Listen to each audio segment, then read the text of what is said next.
বুদ্ধ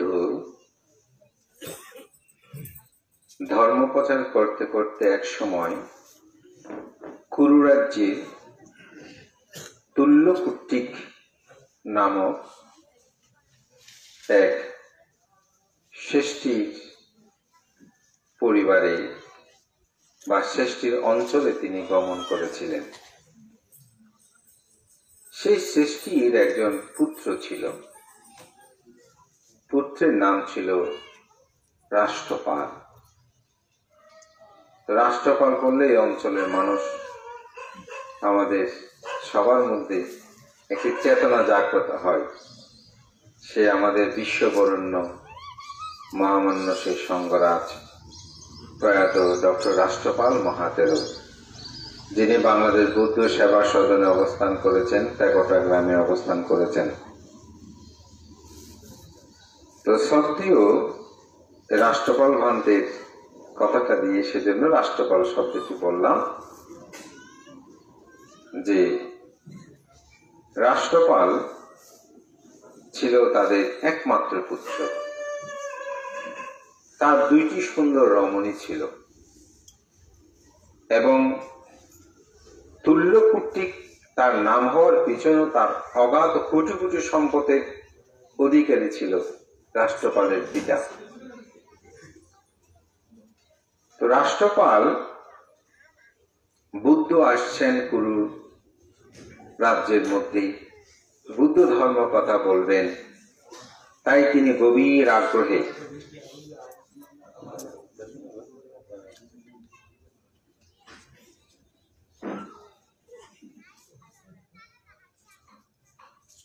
বুদ্ধ ধর্ম দেশনা করবেন। সে কারণে রাষ্ট্রপালও বলছে, যিনি তো সে ভগবান অরহৎ সম্যক সম্বুদ্ধ বিদ্যাচারণ সম্পন্ন সুগত লোকবিদ অনুত্তর পুরুষ ধম্ম সারথী সত্যদেব মনুষ্যানাং বুদ্ধ ভগবতী। ওনার এই নবগুণের কথা আমি শুনছি, সুতরাং আমি উনি কি বলে বা ওনার ধর্ম দর্শন কি আমি একটু শুনতে যাব। তো তিনি সেখানে গেলেন, গিয়ে বসলেন, বুদ্ধ ধর্ম কথা শুরু করলেন।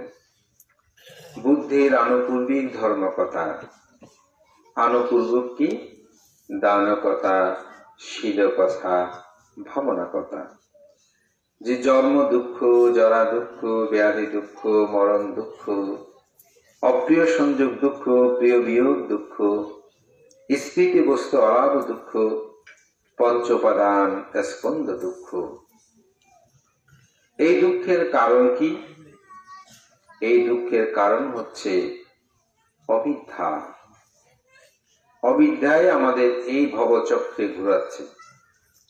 অবিদ্যা হইতে সংস্কার, সংস্কার হইতে বিজ্ঞান, বিজ্ঞান হইতে নামরূপ, নামরূপ হতে সরায়তন, সরায়তন হতে স্পর্শ, স্পর্শ হতে বেদনা, বেদনা হইতে তৃষ্ণা, তৃষ্ণা হইতে উপাদান, উপাদান হতে ভব, ভব হইতে জন্ম, জন্ম হলে কি হয়? জরা, ব্যাধি, মৃত্যু। এই দুঃখের আকরে আমরা নিমজ্জিত। দুঃখ নিরোধ, অবিদ্যা নিরোধ হলে সংস্কার নিরোধ, সংস্কার নিরোধ হলে বিজ্ঞান নিরোধ, বিজ্ঞান নিরোধ হলে নামরূপ নিরোধ, নামরূপ নিরোধ হলে সরায়তন নিরোধ, সরায়তন নিরোধ হলে স্পর্শ নিরোধ, স্পর্শ নিরোধ হলে বেদনা নিরোধ, বেদনা নিরোধ হলে উপাদান নিরোধ, উপাদান নিরোধ হলে ভব নিরোধ, ভব নিরোধ হলে জন্ম, জরা, ব্যাধি, মৃত্যু নিরোধ। তাহলে এভাবে কি হচ্ছে? নিরোধ হচ্ছে। এই নিরোধের উপায় কি? এই নিরোধের উপায় হচ্ছে আরিওয়াট্টাঙ্গিক মার্গ সাত্থানাং বিশুদ্ধিয়া। সত্যদের বিশুদ্ধির জন্য একমাত্র পথ, সেটা হচ্ছে কি? সম্যক দৃষ্টি, সম্যক সংকল্প, সম্যক বাক্য, সম্যক কর্মান্তর, সম্যক আজীব, সম্যক ব্যায়াম, সম্যক স্মৃতি, সম্যক সমাধি, যেটাকে সংক্ষেপে বলছে শীল, সমাধি, প্রজ্ঞা। দুঃখ থেকে যদি আমরা মুক্তি লাভ করতে চাই, তাহলে এই শীল, সমাধি, প্রজ্ঞার অনুশীলন আমাদেরকে করতে হবে। বুদ্ধের এরূপ ধর্ম কথা শুনে রাষ্ট্রপালের ইচ্ছে হলো যে গৃহী জীবনে থাকলে আমার পক্ষে এগুলো প্রতিপালন করা খুব কঠিন, সুতরাং আমি প্রভুজ্য গ্রহণ করব। ধর্মসভা যখন ধর্ম দেশনা শেষ হয়, তখন রাষ্ট্রপাল এসে বুদ্ধের কাছে প্রার্থনা করে যে তথাগত বুদ্ধ, আমি প্রভুজ্য ধর্ম গ্রহণ করতে চাই। তো বুদ্ধ বললেন, তুমি কি পিতামাতার অনুমতি নিয়েছ? বলে যে না, আমি তো পিতামাতার অনুমতি নিই নাই। বলছে পিতামাতার অনুমতি ছাড়া প্রভুজ্য প্রদান করা যাবে না, আগে তুমি পিতামাতার অনুমতি নিয়ে আসো। এখন সে তো পিতামাতার একমাত্র পুত্র এবং কোটি কোটি অর্থ সম্পত্তি পরিপূর্ণ। তার পিতার কাছে যখন সে অনুমতি চাইল, পিতা বলল, প্রভুজ্যের আমার দরকার কি, আমার কিসের অভাব, প্রভুজ্য নেওয়ার কোনো প্রয়োজন নাই। বয়বৃদ্ধ হলে তখন তুমি প্রভুজ্য নেবে, এখন কেন তুমি প্রভুজ্য নেবে না? তখন আজকে যে আমরা অনশন করে দাবি আদায়ের জন্য, এখন দাবি আদায়ের জন্য রাজপথে অনেক অনশন হয় না? এই অনশনটা 2500 বছর আগে আমরা ত্রিপিটক শাস্ত্রের মধ্যে পাই। এই রাষ্ট্রপাল তিনি অনশন করলেন। অনশন কি? যতক্ষণ আমাকে প্রভুজ্য দেওয়ার জন্য অনুমতি প্রদান না করবেন, ততক্ষণ আমি কোনো আহার পানি কোনো কিছু আমি গ্রহণ করব না। কে? রাষ্ট্রপাল, তাদের পুত্র, সেরূপ ভাবে তিনি সংকল্পবদ্ধ হলেন। তখন সেই মা বাবা দিচ্ছে খাবার, তো আর জোর করে খাওয়ানো যায় না। তখন তার বন্ধু যারা আছে তাদেরকে খবর পাঠালো, বলে যে তোমরা একটু গিয়ে বুঝাও। তো তারা অনেক বুঝালো, কিন্তু সেই কারো কথা মানে না। তখন তারা এসে তার পিতা মাতাকে বলল, বলে যে আপনি যদি তাকে অনুমতি না দেন, তাহলে তো সে না খেয়ে মরে যাবে, বরং তাকে প্রভুজ্য নেওয়ার জন্য অনুমতি দেন। সে যদি বেঁচে থাকে, ভিক্ষু হয়ে বেঁচে থাকলে পুত্রকে তো আপনারা দেখবেন। এখন তো সে আমাদের কথা শুনছে না, আপনি আপনাদের কথা শুনছে না, সে তো পানি আহার এগুলো না খেলে তো সে মারা যাবে, এখন তো তার অবস্থা ভালো নয়। তখন পিতামাতা তাকে অনুমতি দিলেন, তুমি প্রভুজ্জিত হও। তখন সে বুদ্ধের কাছে গিয়ে অনুমতি গ্রহণ করে বুদ্ধের কাছে প্রভুজ্জিত হন এবং কিছুদিন পর তিনি উপসম্পদা গ্রহণ করেন। উপসম্পদা গ্রহণ করে বুদ্ধের কাছে তিনি কর্মস্থান, এটা ভাবনা, কায়ী কায়ানুদর্শী, চিত্তে চিত্তানুদর্শী, ধর্মে ধর্মানুদর্শী, বেদনা বেদানুদর্শী, এই যে শীল সমাধি প্রজ্ঞার কথা বলেছি না, এই শীল সমাধি প্রজ্ঞার অনুশীলনের মাধ্যমে কর্মস্থান গ্রহণ করে তিনি অচিরে অরহত্ব মার্গ জ্ঞান লাভ করলেন। তখন যেহেতু সে মা বাবাকে অনেক কষ্ট দিয়েছে, জোর করে আদায় করে নিয়ে প্রভুজ্জিত উপসম্পদা নিয়েছে, তো তার খুব ইচ্ছে হচ্ছে একটু মা বাবাকে দেখতে। তখন বুদ্ধের কাছে এসে অনুমতি প্রার্থনা করলেন, তথাগত বুদ্ধ, আমি আমার পিতামাতাকে একটু দেখতে যেতে চাই। ওদের ঠিক আছে। বুদ্ধ দেখলেন এই রাষ্ট্রপাল, আগে রাষ্ট্রপাল নেই, তার চিত্ত বিশুদ্ধ হয়েছে, কামিনী কাঞ্চন তাকে আর স্পর্শ করতে পারবে না। তাকে অনুমতি দিলেন, তিনি গেলেন। গিয়ে প্রথম দিনেই সে নগরে প্রবেশ করে প্রথমে তার বাড়িতে গেলেন ওই পিণ্ডচারণের জন্য। তার পিতা ভিক্ষু দেখার সাথে সাথেই রেগে গেলেন, বলে এই ভিক্ষুই তো আমার পুত্রকে নিয়ে গেছে।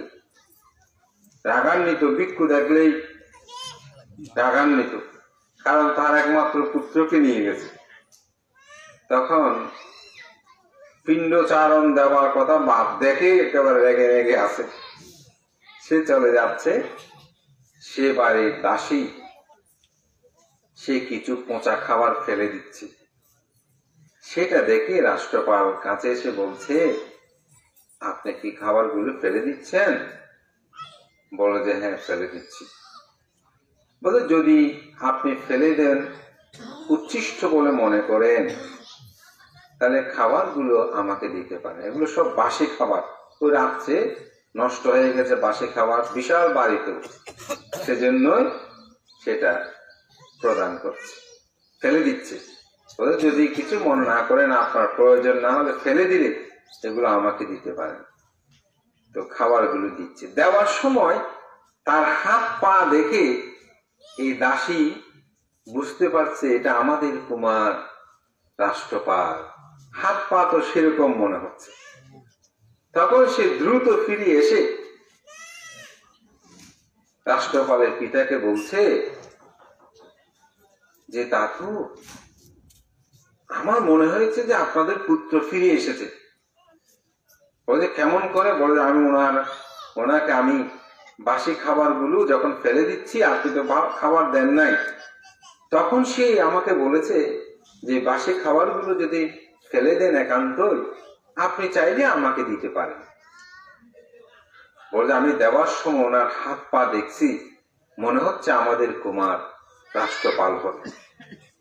বলে যদি সত্যি আমার পুত্র রাষ্ট্রপাল হয়, তাহলে তোমাকে দাসত্ব মুক্ত করবো। তখন তো দাসদের কিনে নিত, বলে তোমাকে মুক্ত করে দেব। তখন তিনি তাড়াতাড়ি উঠে পিছিয়ে পিছিয়ে গেলেন। দেখতে গেল রাষ্ট্রপাল একটি বৃক্ষতলে বসে ওই বাসি খাবারগুলো খাচ্ছে। উনি গিয়ে পৌঁছলেন, দেখলেন যে হ্যাঁ এটা তো আমার পুত্র।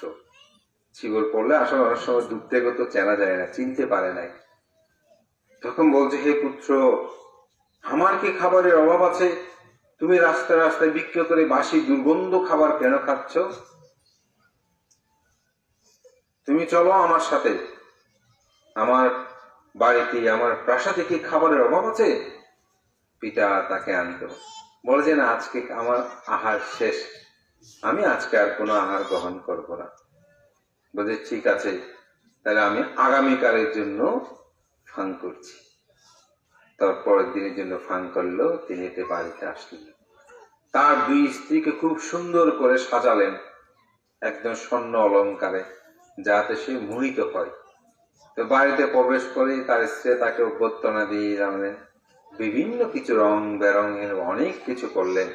আমি খুব সংক্ষেপে বলছি, কিন্তু সে বলছে, হে পিতা, তুমি কি আমাকে রঙ্গমঞ্চে দেখানোর জন্য নিয়ে এসেছো? সুআচ্ছাদিত ঘরে যেমন শত বৃষ্টি পড়লেও সেখানে বৃষ্টি প্রবেশ করে না। অর্থাৎ একটা সুন্দর ঘর, সাজানো ঘর যদি আচ্ছাদিত থাকে, হ্যাঁ, যদি সারাদিন বৃষ্টি পড়ে, সে ঘরের মধ্যে কি বৃষ্টি প্রবেশ করবে? করবে না।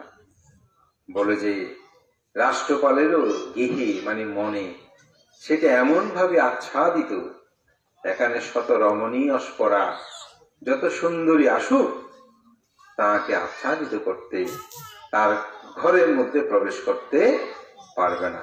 পিতন, আপনি আমাকে আহারের জন্য ফাং করেছেন, নিমন্ত্রণ করেছেন, আপনি সেটি প্রদান করলে করুন, নচেত আমি স্থান ত্যাগ করব।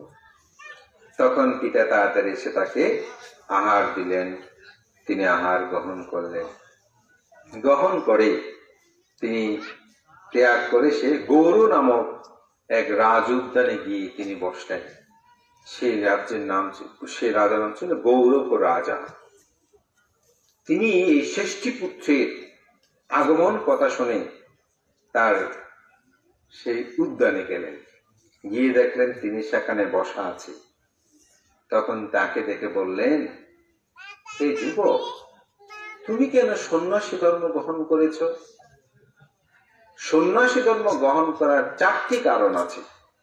কয়টি কারণ? 4টি কারণ। জরা পরিহানি, জরায় জড়িত হলে, ব্যাধিতে জড়িত হলে, জ্ঞাতি পরিহানি হলে, ধন পরিহানি হলে, এই 4টি কারণেই তো মানুষ প্রব্রজ্ঞা নেয়। জরা পরিহানি, জরা মানে বয়বৃদ্ধ হলে, অনেকেই যদি বয়স্ক হয় বলে আর কি করবো, প্রব্রজ্ঞা নেই, এরকম করে বৃদ্ধ বয়স অনেকে প্রব্রজ্ঞা গ্রহণ করে, আছে না?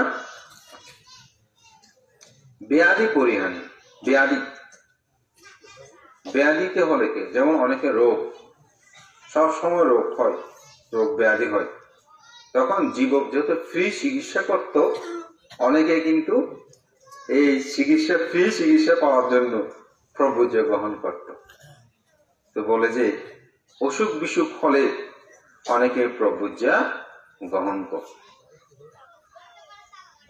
অনেকে ধন পরিহানি, অনেক টাকা পয়সা ছিল, হঠাৎ টাকা পয়সা সব হারিয়ে ফেলেছে, অসহায়, কি করবে, সে অর্থে অনেকে প্রব্রজ্ঞা নেই। জ্ঞাতি পরিহানি, অনেকের স্ত্রী পুত্র মা বাবা কেউ নাই, আত্মীয় স্বজন নাই, একাকি, বলে যে আর কি করবো, স্ত্রীও মারা গেছে, আমি প্রব্রজ্ঞা নিয়ে নিই, এরকম করে অনেকে প্রব্রজ্ঞা গ্রহণ করে। বলে যে আমি তো জানি এই 4টি কারণেই মানুষ প্রব্রজিত নেই, কিন্তু রাষ্ট্রপাল আপনার তো সবকিছু আছে, আপনি এখনো যুবক, আপনার কোনো রোগ নাই, আপনার স্ত্রী পুত্র সবাই আছে, আপনার ধন সম্পদ সব আছে, তবুও কেন আপনি প্রব্রজ্ঞা গ্রহণ করেছেন? তখন রাষ্ট্রপাল বললেন, হে রাজা গৌরব, আপনি অপরের এই 4 পরিহানির বিষয়টা চিন্তা করেছেন, কিন্তু আপনি নিজেরটা তো চিন্তা করেন নাই। আপনি যে তরুণ যুবকের কথা বলছেন, আমি কি একদিন জরাগ্রস্ত হব না? আজকেও আমি যুবক আছি, কিন্তু একটি সময় তো আমি বৃদ্ধ হয়ে যাব, তখন তো বৃদ্ধ বয়সেই উঠতে পারবো না, বসতে পারবো না, আমি চোখে ঠিক মতো দেখবো না, চলাফেরা করতে পারবো না, এই জরায় আমাকে জড়িত করবে, আমি সেটা চিন্তা করেছি। আমাকে কি রোগ কখনো আক্রমণ করবে না, রোগে আমি কষ্ট পাবো না, আজকে না পাই, কিছুদিন পর তো আমি সেটা পাবো। আমার জ্ঞাতি পরিহানি, আমি কি আজীবন স্ত্রী পুত্র মা বাবা সবাইকে নিয়ে থাকতে পারবো?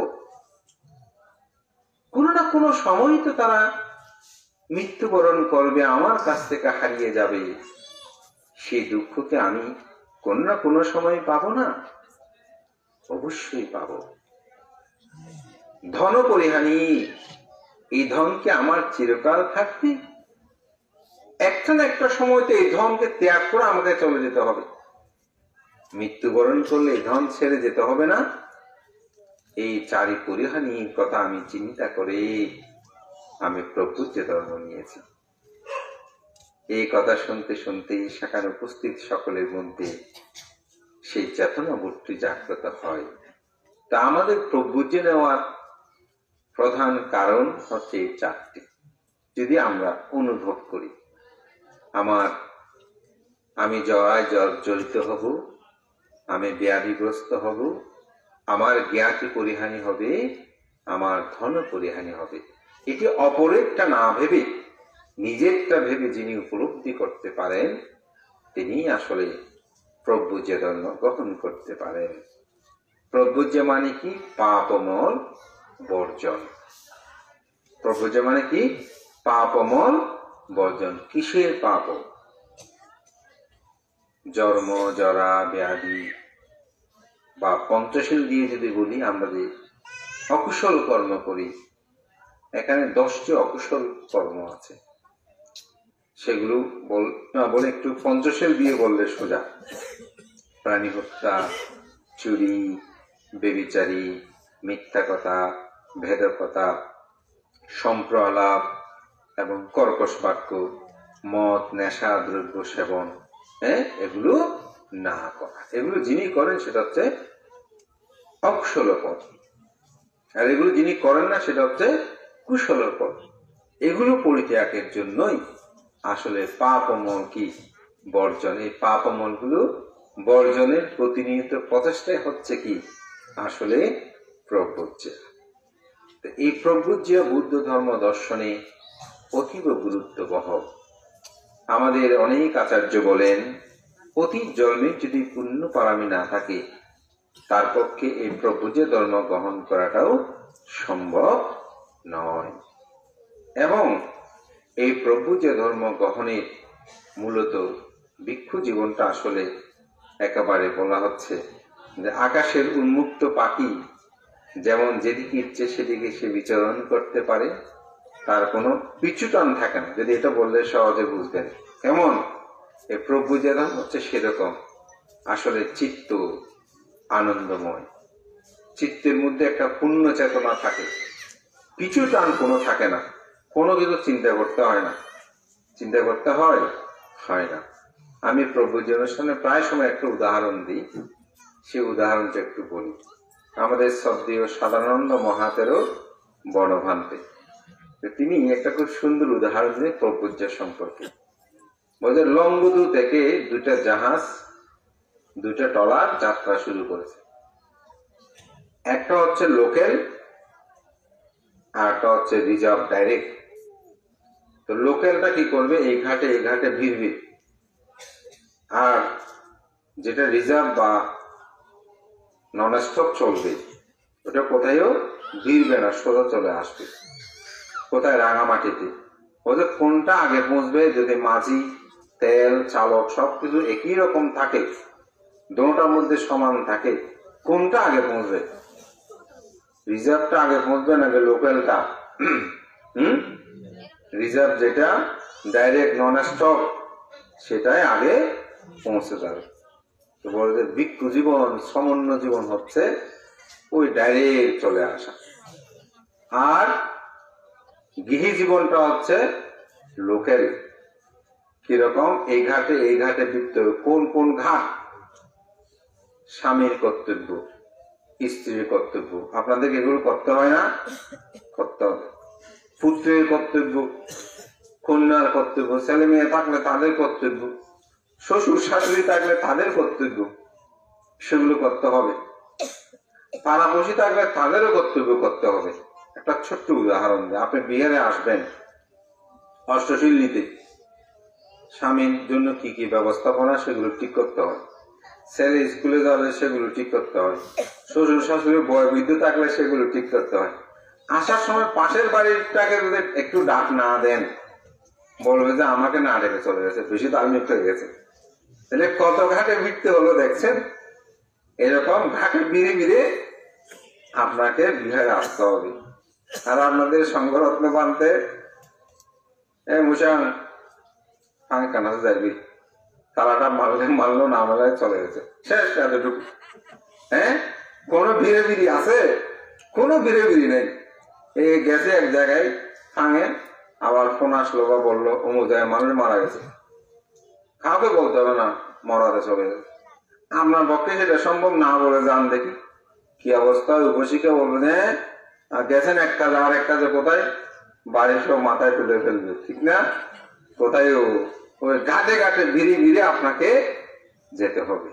কিন্তু ভিক্ষু প্রব্রজ্য ধর্মে সেটা করতে হয় না। আরো যদি একটু ত্যাগশীল হয়, যেমন আমাদের বিশ্বমিত্র, আমরা দেখো দায়ক বিহার নিয়ে আসি, ভিক্ষু বিশ্বমিত্র দায়ক নাই, গেলাম না গেলেও নাই, সে আরো বেশি সুখী, ঠিক না? সে আরো বেশি সুখী, অর্থাৎ যত ত্যাগ করবে তত সুখী। আবার যারা একেবারে বন জঙ্গলে প্রতিষ্ঠান নিয়ে না, এমনি সাধনায় আছে, যেরকম আছে সেরকম ভাবে চলতেছে, প্রতিষ্ঠান নিয়ে চিন্তা, ওরা আরো বেশি সুখী। এই প্রপূজ্য ধর্মটা হচ্ছে সেই রকম। দুইটা সুখ আছে জগতে, একটা হচ্ছে লৌকিক সুখ আর একটা হচ্ছে লোকোত্তর সুখ। এই প্রপূজ্য ধর্ম যদি গ্রহণ করে প্রকৃতভাবে শীল সমাধি প্রজ্ঞা অনুশীলন করে, তাহলে তিনি লোকোত্তর সুখের অধিকারী হয়। এবং আমি যেটা বলবো, আজকে যে প্রভুজি নিয়ে আমাদের বিশ্বমিত্র একটু বলেছে সময় ফল সূত্র নিয়ে, এই প্রভুজিটা হওয়ার একটু আগে মা বাবাকে বন্দনা করেছে না? এখন আমরা যখন পুণ্য দান করব, এরপরে সেই মা বাবাই বন্দনা করবে, করবে না? এটা হচ্ছে সামান্য ফলের প্রত্যক্ষ ফল, অর্থাৎ প্রত্যক্ষভাবে আপনি সেটা লাভ করবেন। যদি প্রথম ধ্যান, দ্বিতীয় ধ্যান, তৃতীয় ধ্যান, চতুর্থ ধ্যান, সোতাপত্তি, সবিতাগামী, অনাগামী, অরহত্ব মার্গ জ্ঞান এগুলো অর্জন হয়, সেই আনিশংস তো বর্ণনা করে শেষ করা যাবে না। তো আমি লৌকিক লোকোত্তর দুটি সুখেই বলেছি প্রভুজ্য ধর্মে।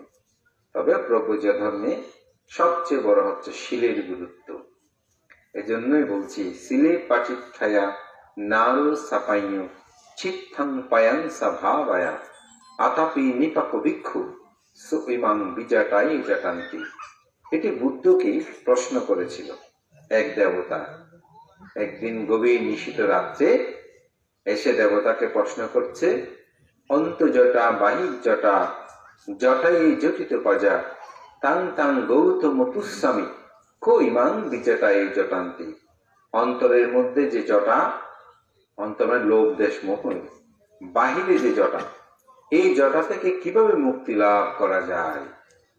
তো বুদ্ধ এই গাথাটা বলেছিলেন, শিলে প্রতিষ্ঠিত হয়ে নরপ্রজ্ঞাবান সমাধি আর বিদর্শন দু করে দিয়ান, শিলবান প্রজ্ঞাবান ভিক্ষু সেই জন, তিনি করিতে পারে জটারচ্ছেদ। অর্থাৎ আপনাকে শিলে প্রতিষ্ঠিত হতে হবে। তো গৃহী জীবন থেকে ভিক্ষু জীবনে শীল পালন করাটা খুব সহজ। সহজ না? সহজ। আপনাদেরকে কর্ম মানে চাকরি করতে হয়, ব্যবসা করতে হয়, অনেক সময় অনেকে আছে মিথ্যা বলতে চায় না, কিন্তু জীবন জীবিকার কারণে বলতে তিনি বাধ্য। কিন্তু একটা ভিক্ষুকে বলতে হবে? কোনোদিন বলতে হবে না। ওই ভিক্ষুটা যত সে মিথ্যা বলবে না, তার দান ধর্ম তত বেড়ে যাবে, ঠিক না? বলতে আমাদের বান্তাটা খুব ভালো, একটা মিথ্যেও বলে না। মনে তো মিথ্যা বললে বান্তের দান ধর্ম কমে যাবে যে, কিন্তু যদি মিথ্যা বন্ধ রাখে, দেখবেন তাকে সবাই আরো বেশি দান করবে, ঠিক না? শিলময় জীবন যাপন করতে আসলে এই সমন্য ভিক্ষু জীবনটা অতীব সহজ হয়, কারণ তার বৈশ্বিক কোনো কর্ম করতে হয় না। আপনি পৃথিবীর যে প্রান্তে যান, এই অরহত ধ্বজার একটা অসাধারণ শক্তি আমি দেখেছি। আমি একবার তাইওয়ানের এয়ারপোর্টে, আমি আমেরিকা যখন যাচ্ছি, বিশেষ করে আমি অবাক হয়ে গেছি, এক ভদ্র মহিলা ওনার বাচ্চার জন্য অনেকগুলো খাবার, তা আমি ফোনে কথা বলছি, যে উনি বুঝতে পারছে যে আমি বাঙালি, বাংলাদেশে কথা বলছি ফোনে। উনিও বাংলাদেশ থেকে কানাডায় যাচ্ছেন, আমি এদিকে যাবো, একটু ট্রানজিট হয়েছে। দেখি উনি এসে আমাকে বলছে, কিছু মনে করবেন না, আমার কাছে অনেকগুলো খাবার আছে, আমার ইচ্ছে হচ্ছে আপনাকে এই খাবারগুলো দিতে, আপনি যদি কিছু মনে না করে গ্রহণ করেন আমি খুব খুশি হব। আমার বেবি আছে তো, ওই জন্য এরপরে আমাকে অনেক খাবার ঢুকাতে অ্যালাউ দিয়েছে, আমি নিয়ে এসেছি, আপনি খেলে কিন্তু আমার খুব ভালো লাগবে। এখন আমি একটু সংকোচ বোধ করছি, মানে এই অর্থে যে আসলে এমনি বলছে বলে আমি নেবো, এটাও না। আমার ভাবছি না, তিনি যেহেতু বলছেন অনেক সংকোচ করে, হয়তো ওনার একটা শ্রদ্ধা উৎপন্ন হচ্ছে, অথবা অতীতে আমার কোনো কি জ্ঞাত ছিল কিনা কি জানি। তো যাই হোক, আমি এটা নিয়ে আমার কাছে অবাক লেগেছে, হা, বুদ্ধির এই অরহত ধ্বজা এটি পৃথিবীর যে প্রান্তে যায়। সেজন্য আমি বলছি এটার এমন একটা শক্তি। সুতরাং এই ভিক্ষু জীবনে যদি তিনি প্রকৃতভাবে শীলময় জীবনযাপন করে যেখানে যাবে তিনি সম্মানিত হবেন, পূজিত হবেন। এটি প্রভু যে জীবনের একটি বিশাল প্রাপ্তি।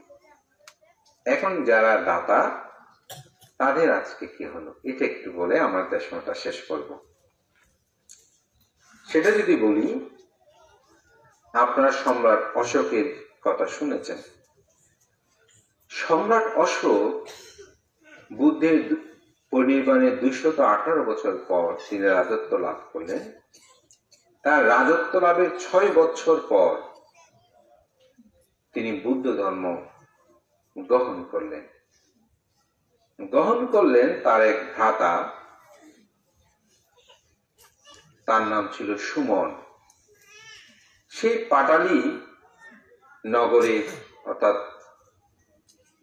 পাটালি নগরের তিনি অধিপতি হিসাবে সে সিংহাসনে আরোহণ করেন। সম্রাট অশোক তিনি যুদ্ধ করে তার এই আপন ভাই সুমনকে হত্যা করে তিনি রাজত্ব গ্রহণ করেন। এই সুমনের স্ত্রী ছিল সুমনা দেবী। সে পালিয়ে যায় এবং গোপন রাখে। যেহেতু সম্রাট অশোক যদি জানতে পারে যে সুমনা দেবী হচ্ছে রাজা সুমনের স্ত্রী, তাহলে তাকে হত্যা করবে। এবং পালিয়ে যাওয়ার সময়কাল তিনি কিন্তু গর্ভবতী ছিলেন। তো এক নিগৃহীত বৃক্ষের নিচে তার এই বাচ্চা জন্ম হয়। তখন তার নাম রাখে নিগৃহীত কুমার। এই নিগৃহীত কুমার এক ভিক্ষু তাকে দেখে 7 বছর যখন তার বয়স হয়, একদিন তাকে পেয়ে তিনি নিয়ে গিয়ে তাকে লালন পালন করে। এবং সেই সুমনা দেবীও চেয়েছে যদি আমার সন্তান প্রভু যে নিয়ে থাকে তাহলে সম্রাট অশোক আর হত্যা করবে না। আপনারা জানেন সম্রাট অশোকের আসলে চণ্ডাল অশোক ছিল, এগুলো বলতে গেলে অনেক কথা। তখন তাকে প্রভু যে ধর্ম দীক্ষা দিল এবং 7 বছর বয়সে, যে একটু আগে তোমাদেরকে আমরা একটা ব্লেড দিয়ে খুর দিয়ে কেসা লোমা নাকা দান্তা বলেছি না, এই নিগৃহীত শ্রমণকে 7ম বছর বয়সে প্রভু যে দেওয়ার সময় যখন কেসা লোমা নাকা ধান্তা তাসু বলে কায়ানুস্মৃতি তাকে প্রভু যে প্রদান করছিল, ঠিক সে সময় সেই অরহত্ব মার্গ জ্ঞান লাভ করে। কলিঙ্গ যুদ্ধে সম্রাট অশোক অসংখ্য মানুষকে হত্যা করে। সেই মনোবেদনায় সম্রাট অশোক অস্থির হয়ে গিয়েছিল। এত মানুষকে হত্যা করলাম, এত রাজ্য জয় করতে, কলিঙ্গ রাজ্য জয় করতে। একদিন তিনি ব্যালকনি বলে যে আমরা, সে রাজবাড়ির তিনি ব্যালকনিতে দাঁড়িয়ে রাস্তার পথ দিয়ে দেখছি একটা ছোট্ট শ্রামণ সে হেঁটে যাচ্ছে। তার হাঁটা চলাগুলো এত সুন্দর। অনেক সময় আপনারা বলেন তো, এই মানুষটার হাঁটা খুব সুন্দর, এই মহিলার হাঁটাটা খুব সুন্দর, এই শ্রমণ এই বান্তের হাঁটা চলাটা খুব সুন্দর। অনেক সময় হাঁটা চলাগুলো মানুষকে কিন্তু আকৃষ্ট করে। দেখছি আমি তো বহু সন্ন্যাসী দেখেছি, কিন্তু এরকম তো দেখি নাই। তখন তার রাজপ্রহরীকে বললেন, এই যাও ওই সন্ন্যাসীকে ডেকে নিয়ে আস। সে দ্রুত গেল, রাজপ্রাসাদের সামনে দিয়ে যাচ্ছে, বলছে আপনাকে সম্রাট অশোক ডেকেছেন, রাজ দরবারে এসেছে। এসে সম্রাট অশোককে বলছে, ও আপনি ডেকেছেন, আমি কোথায় বসবো? বলছে আপনার অভিরুচি, অর্থাৎ আপনার যেখানে ইচ্ছে সেখানে বসেন। তো সম্রাট অশোক যে রাজ সিংহাসন, সম্রাট সিংহাসন আছে, এই শ্রমণ একেবারে টকবগিয়ে সেখানে গিয়ে তার সিংহাসনে গিয়ে বসলেন। সম্রাট অশোক অবাক হয়ে গেলেন, আরে এই ছোট্ট সন্ন্যাসী, সে তাকে যেখানে ইচ্ছে সেখানে বসতে বলাতে সে আমার সিংহাসনে গিয়ে বসেছে, অবশ্যই সেই কোনো না কোনো গুণ সম্পূর্ণ হবে। তখন তাকে বলছে, আপনি কে? বলে যে আমি শ্রমণ। আপনার গুরুকে? বলে যে আমার গুরু সেই মহামানব তথাগত গৌতম বুদ্ধের ধর্মের আমি অনুসারী, তিনি আমার গুরু। বলে যে আপনার ধর্মের একটা বাণী বলেন তো। তখন তিনি একটি বাণী বললেন, আপ্পামাত্ত আমাতাং পদাং পামাদু মাসনু পদাং আপ্পামান্তু নামিয়ন্তি এপামাত্তু যথামতো। এই কথাটা বললেন ধর্মপদের অপ্রমত্ত বর্গের প্রথম গাথা। অর্থাৎ যিনি প্রমাদ তিনি মৃত সদৃশ্য, অর্থাৎ যিনি সবসময় খারাপ কাজ করে, পাপ কাজ করে, সে মানুষ জীবিত থাকলে আসলে কি মৃত। সে মানুষটা জীবিত থাকলেও মৃত। আর অপ্রমত্ত ব্যক্তি যিনি সদা ভালো কাজ করে, সৎ কাজ করে জাগৃত থাকে, তিনি মরে গেলেও তিনি জীবিত। মূল কথাটার সারমর্ম হচ্ছে সেটাই। সম্রাট অশোকের মধ্যে প্রসন্নতা উৎপন্ন হলো। তখন বলছে, আগামীকাল থেকে আপনি আর পিণ্ডচারণ করবেন না, আমার বাড়িতে আমার রাজপ্রসাদ নিয়ে আসবেন, আপনাকে আমি প্রত্যেক দিন এক পাত্র স্বয়ং দেব। বলে যে না ঠিক আছে, আপনার স্বয়ং আমি নেব, তবু আমি পিণ্ডচারণ করব। আমার গুরু আছে, আমার গুরুবান থেকে এক পাত্র স্বয়ং দিয়ে তারপর আমি আমার পিণ্ডচারণে বের হব। বলে তাহলে আপনাকে 2 পাত্র দেব। বলে 2 পাত্র দিলে আমাকে পিণ্ডচারণ করতে হবে, 1 পাত্র আমার গুরুকে দেব আর 1 পাত্র আমার আচার্যকে দেব। যেমন আজকে আমি হচ্ছে উপাধ্যায়, আমি শ্রমণ করিয়েছি না, তাইলে আচার্য হচ্ছে কি ওই সঙ্গরত্ন, উনি আপনাদেরকে শিক্ষা দেবে। কিন্তু দীক্ষা দিয়েছে কি কে? আমি। বলছে না প্রথম উপাধ্যায়কে দেব, এবার বলছে আচার্যকে দেব। বলে অসুবিধা, আপনাকে 3 পাত্র দেব। বলে 3 পাত্র দিলেও আমি পিণ্ডচারণ করব, আমার স্ববিহারী অর্থাৎ আমার সাথে যে বিশ্রমণ থাকে একই রুমের মধ্যে তাকে দেব। বলে ঠিক আছে, আপনাকে 4 পাত্র দেব। বলে আমার পাশের রুমে যে আছে তাকে দেব। বলে 5 পাত্র দেব। বলে আবার এর পাশে যে আছে তাকে দেব। এইভাবে হিসাব করতে করতে 32 পাত্র স্বয়ং ফাং পেয়ে গেছে। পরের দিন থেকে 32 পাত্র স্বয়ং তাকে দেওয়ার কথা। এভাবে আস্তে আস্তে বাড়তে বাড়তে এই সম্রাট অশোক 60,000 ভিক্ষুকে তিনি দান করতেন প্রতিদিন। এই সম্রাট অশোক 84,000 বিহার, আমরা একটা বিহার করতে অবস্থা খারাপ। কত? 84,000 বিহার, 84,000 ধাতু চৈত্য। 84,000 কি? ধাতু চৈত্য। ধাতু বলি না আমরা বুদ্ধ ধাতু, এই 84,000 ধাতু চৈত্য। এই ধাতু নিদানের অসাধারণ কাহিনী আছে। আসলে বুদ্ধের কথা যত শুনবেন শেষ নাই, এত নির্মল বুদ্ধের বাণী, এত নির্মল বুদ্ধের বাণী কথা। এই ধাতুগুলো কিন্তু অজাতশত্রু একটা জায়গায় রেখে দিয়েছিল, এগুলো সেখান থেকে নিয়ে 84,000 ধাতু চিত্র নির্মাণ করে সম্রাট অশোক দান করে এবং একদিনেই এগুলো সব উৎসর্গ করে। উৎসর্গ করার পর মহান ভিক্ষু সংঘের সম্মুখে তিনি বললেন, বুদ্ধ শাসনে আমার মতো দান করেছে এমন কেউ কি আছে? তখন বলছে, শুধু এখন নয়, অতীতে বুদ্ধের সময়কাল থেকে এখনো পর্যন্ত আপনার মতো এত দান করেছে বুদ্ধ শাসনের জন্য আর কোন রাজা মহারাজা শ্রেষ্ঠী উপাসক উপাসিকার দায়িত্ব এখানে। আপনি হচ্ছেন শ্রেষ্ঠ দায়দ, অর্থাৎ শ্রেষ্ঠ দায়ক। তখন রাজ সম্রাট বললেন, আমি যেমন উত্তরাধিকারী সূত্রে এই সাম্রাজ্যের আমি সম্রাট পেয়েছি। আমি যে এত দান করেছি, সে দানের মাধ্যমে কি আমি বুদ্ধ শাসনের উত্তরাধিকারী হতে পেরেছি? বলে যে না, আপনি শ্রেষ্ঠ দায়দা হয়েছেন, কিন্তু আপনি বুদ্ধ শাসনের উত্তরাধিকারী হতে পারেননি। বলে যে আমি কি করলে উত্তরাধিকারী হব?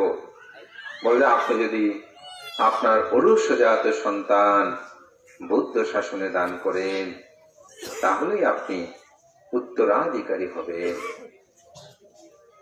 তখন তিনি সেই সমবেত স্থানে মোগলপুত্র তিস্রস্থগিরের সম্মুখে তার পুত্র মহেন্দ্র কে বললেন, মহেন্দ্র কুমারকে বললেন, বলে যে মহেন্দ্র কুমার, তুমি কি প্রভুজ্ঞা নেবে?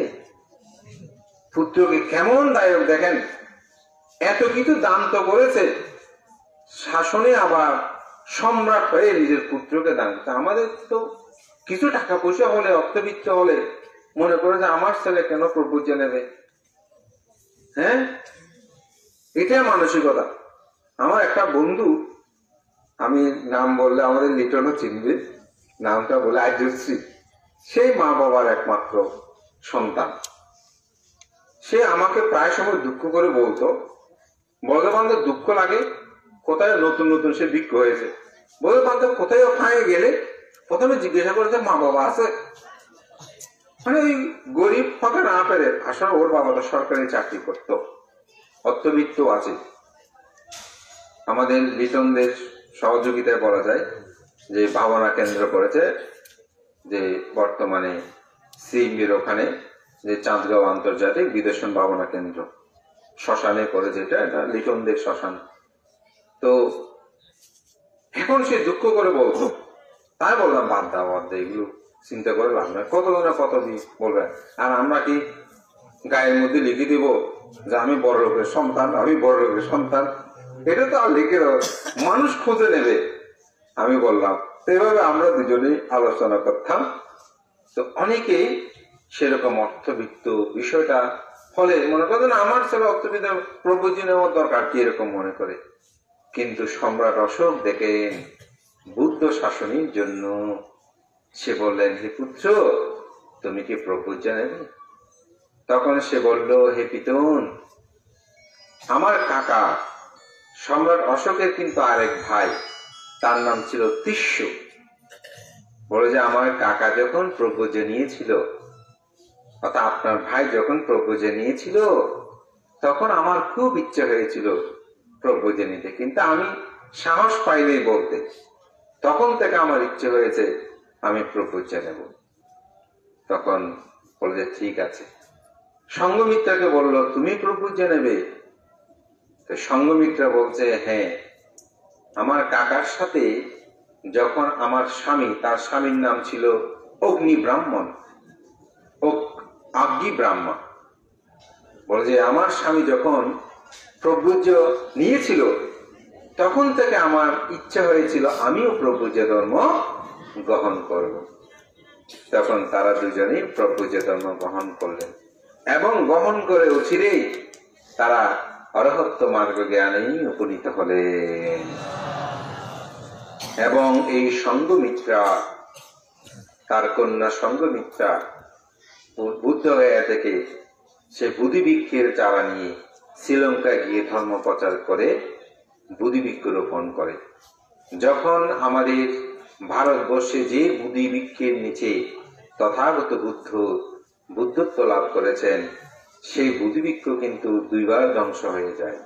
এটা হচ্ছে তৃতীয়টা। এই বুদ্ধিবৃক্ষটা শ্রীলঙ্কা থেকে এনে আবার রোপণ করে। যদি সঙ্গমিত্রা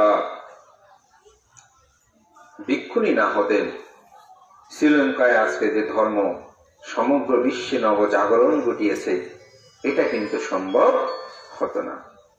এবং মোগলিপুত্র তিস্যের পরামর্শে অরহৎ ভিক্ষু সংঘদেরকে পৃষ্ঠপোষকতা করে বুদ্ধের ধর্মকে ভারতবর্ষ থেকে এটি সমগ্র বিশ্বে প্রচার প্রসারে অনন্য ভূমিকা প্রতিপালন করেছেন সম্রাট অশোক, যিনি বুদ্ধ ধর্মকে বিশ্ব ধর্মে পরিণত করেছেন। এই সম্রাট অশোক যদি বৌদ্ধ শাসনে পুত্র কন্যা দান না করতেন, আজকে বৌদ্ধ ধর্ম বিশ্ব ধর্মে পরিণত হতো কিনা সন্দেহ। কারণ চীন, Japan, Thailand, Laos, Cambodia, Malaysia, Singapore, যত দেশ এখন ধর্ম প্রচারিত হয়েছে, এগুলো কিন্তু সম্রাট অশোকের সময় ধর্মদূত প্রেরণের মাধ্যমে বৌদ্ধ ধর্ম প্রচার প্রসার লাভ করে। তো সম্রাট অশোকের এই ইতিহাস ঐতিহ্য প্রভুজ্য ধর্ম দর্শনের ক্ষেত্রে অনন্য দৃষ্টান্ত আমাদের জীবনে স্থাপন করে। ধর্মপ্রাণ প্রিয় উপাসক উপাসিকা বিন্দু, তাই আমি মনে করি আজকে আমাদের অধীর বাবুর পরিবার, তাদের রতন বাবু, লিটন বাবু সহ যারা এই সুন্দর ভাতাগণ তারা আয়োজন করেছেন, তারা অন্তপক্ষে তারা যতদিন থাকে ততদিন আপনার বৌদ্ধ শাসনের উত্তরাধিকারী হয়েছেন। তাদেরকে উৎসাহিত করবেন, তারা যতদিন ইচ্ছে তারা যেন থাকে। কারণ বুদ্ধ বলে ইউসা বাস্যা শতাং জীবী দুঃশীল আসামাহিত একাহাং জীবিতাং সেও শিলাম বান্তাঞ্চা যায়। আপনি দুঃশীল, দুরাচারী, খারাপ মানুষকে শত বর্ষ বেঁচে থাকাচ্ছে ভালো মানুষ হয়ে সুশীল হয়ে একদিন এক মুহূর্ত বেঁচে থাকাটা হচ্ছে শ্রেষ্ঠ। যতদিন তারা এই ধর্ম পালন করে, যতদিন প্রভু, এটা আমি মনে করি তাদের জন্য গৌরবের শ্রেষ্ঠের শিল্পীগুলো ঠিক সেভাবেই যেন পরিপূর্ণ করে। তো বুদ্ধ ধর্ম দর্শনের মূলে যেটা বলা হচ্ছে শীল, সমাধি, প্রজ্ঞা, যেটা আমি গাথায় বলেছি সাব্বা পাপাসাকারানাং কুশলাস্য উপসম্পদা সাচিত্য পারিয়দপানা এতাং বুদ্ধানা সাসানাং। বুদ্ধ বলছেন সমস্ত পাপ থেকে দূরে থাকা। এ প্রভু যে ধর্ম গ্রহণ করলে এটা খুব সহজে পারা যায়। কুশলাস্য উপসম্পদা, কুশল কর্ম, সবসময় ভালো চিন্তা করতে পারে, ভালো কাজ করতে পারে। সচিত্ত পারিয়দপানাং, চিত্তকে বিশুদ্ধ রাখার জন্য চেষ্টা করতে পারে। এটাই হচ্ছে বুদ্ধের শাসন, যেটাকে বলা হয় শীল, সমাধি, প্রজ্ঞা।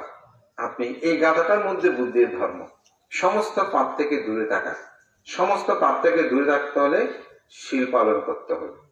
যেমন আপনি পথ দিয়ে হেঁটে যাচ্ছেন, একটা মাছ দেখলেন, খেতে ইচ্ছে করছে, খেতে ইচ্ছে করলে কাটতে হবে, ধরতে হবে না। আপনি বলবো আমি তো শীল গ্রহণ করেছি, আমি প্রাণায়াম করতে পারবো না। তাহলে পাপ থেকে কি হলেন? দূরে হলেন।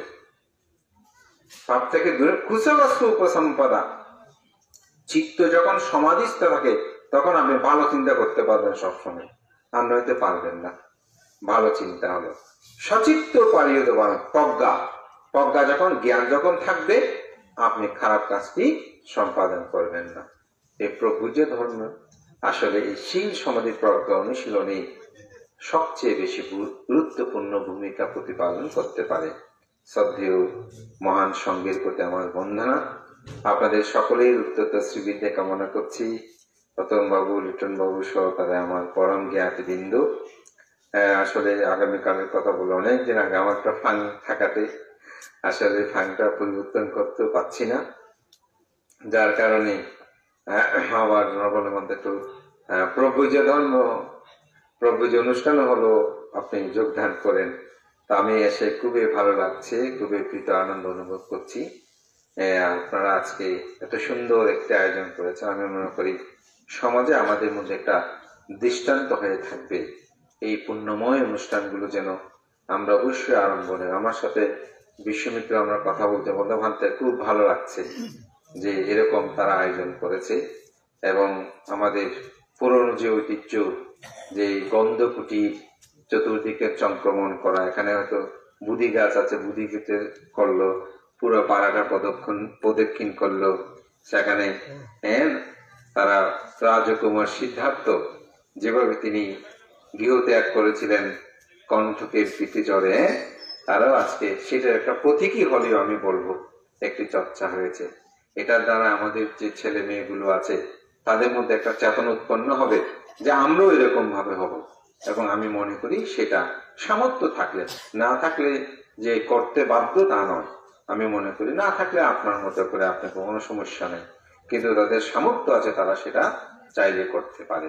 সবাইকে সেই আহ্বান জানিয়ে মহান সঙ্গের প্রতি বন্দনা নিবেদন করে আমাদের বুদ্ধ জ্যোতি, ধর্মজ্যোতি, সঙ্গ নতুন শ্রাবণ কেমন যতদিন থাকবে শিলময় জীবন যাপন করবে এবং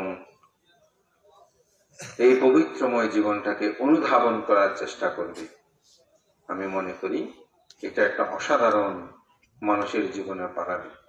আমি 7 দিনের জন্য শ্রমণ হয়েছিলাম। আমার তখন মেট্রিক পরীক্ষা সামনে, কিন্তু আমাদের বাড়িতে বড় অনুষ্ঠান হচ্ছে, তো বলে যে আমার বাবা বলছে আমার একটা কর্তব্য বাকি আছে, সেটা হচ্ছে আমার সবচেয়ে ছোট, আমি সবার ছোট, ছোট ছেলেকে একটু প্রপোজে। তো আমি তো ডান পিটি মানুষ, প্রপোজে নিলাম। কিন্তু 7 দিন বরাবর গনে গনে 7 দিন, কিন্তু আমার কেন জানি মনে হচ্ছে আরো কিছুদিন থাকে। তা আমি পুণ্যের কাছে প্রার্থনা করেছি যে আমার যদি পরীক্ষা শেষ হয়, ইন্টার মানে মেট্রিক পরীক্ষা শেষ হয়, এরপরে আমি 7 দিন না 1 মাসের জন্য আবার ভিক্ষু হতে পারি যেন, বুদ্ধের সামনে আমি প্রার্থনা করলাম।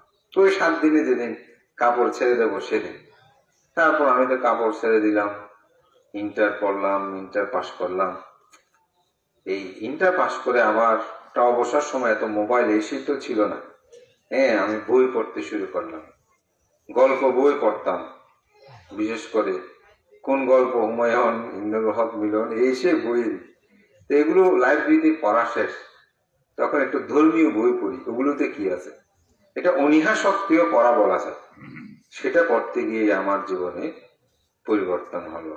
আজকে 23টি বছর এই পবিত্র ভিক্ষু জীবনে আমি অতিবাহিত করলাম। তাইলে পুণ্য এমন একটা শক্তি, এবং আমি মনে করি আসলে আমি যদি চিন্তা করি প্রভুজ জীবনে যে সুখ, এটি আসলে উপলব্ধি করা যায়।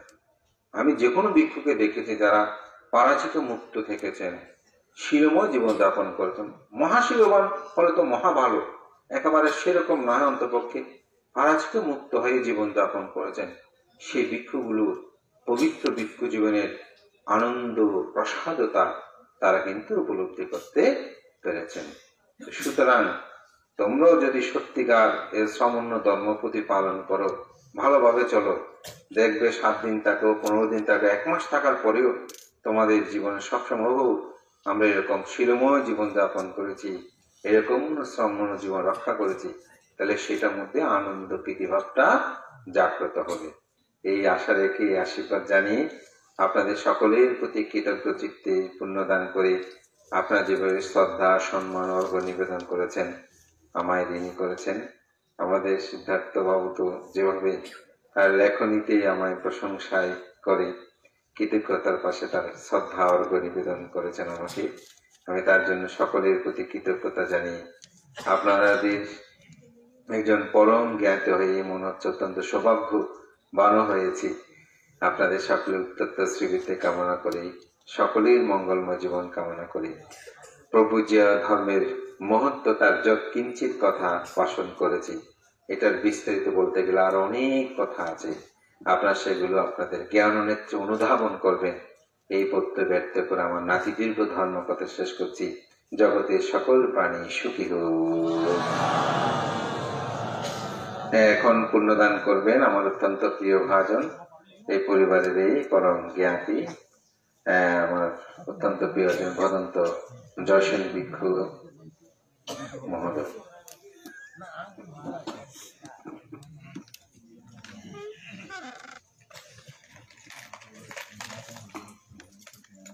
পুণ্যার্থী ধর্মপ্রাণ উপাস্য পুষ্কা বিন্দু, এতক্ষণ পর্যন্ত আপনারা আমাদের পরম কল্যাণ মিত্র, বাংলাদেশ সংগ্রাস ভিক্ষু মহাসভার প্রাক্তন মহাসচিব, জাতীয় আন্তর্জাতিক খ্যাতি সম্পন্ন পুণ্যতীর্থ ছাত্র সাক্ষ্যমণি বৌদ্ধ বিহারের নবরূপকারক, বিহার অধ্যক্ষ, বহু গন্তব্য নেতা, যার সত্যর্ম দেশনার সকলকে অনুপ্রাণিত করে তুলে ধর্মদূত, সত্যর্মকবিদ, পরম পূজ্য কল্যাণ মিত্র, সুদেশ তরুণ ভিক্ষু সংঘের একজন আইডল এবং আইকন, আমার পরম কল্যাণ মিত্র, পরম পূজনীয় এস লোকজিৎ মাহাতের বান্তে এতক্ষণ পর্যন্ত সারমর্ম সত্যম দেশনা পরিবেশন করেছেন।